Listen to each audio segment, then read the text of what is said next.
The Stock Market Crash of 1929.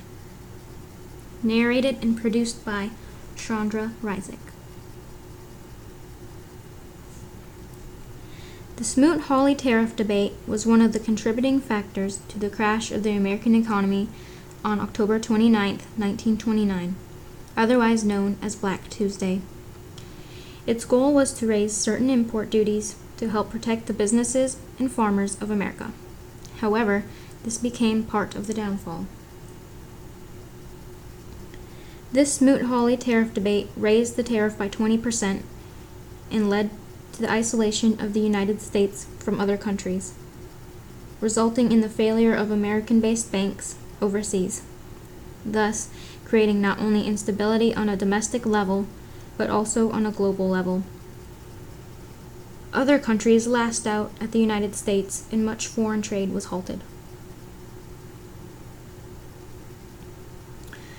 All throughout America, there was a severe amount of panic as people lost their money, homes, jobs, and other belongings. There became a constant fear and worry for citizens as they could no longer figure out how they were going to pay their bills or put food on the table for their families. This especially hit hard since this occurred at the end of the economic boom and society was thriving, especially with the new technological inventions and the takeoff of industry with the invention of the assembly line. This happened when President Herbert Hoover lost control over the tariff adjustment process in his efforts to find a better way to make them more adjustable.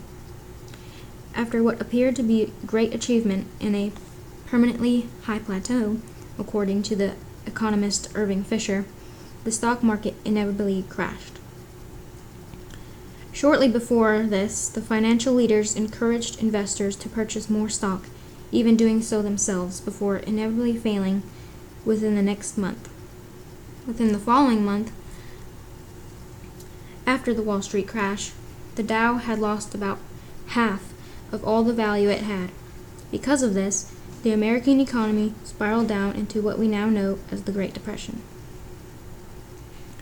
Prices dropped in the extreme, and many people lost everything they had, now living in dirt-poor places with high crime called Hoovervilles. Other people were robbed from everything as they could not pay banks off from their loans, for they simply had no money. The people who bought and encouraged buying shares before the crash lost everything that they had bought and more. The economy was in a very rough place, with many people even going as far as committing suicide to escape the hardships of the time. As we see here, a banker has lost all hope and has succumbed to the stresses emitted by the downward slope of the economy.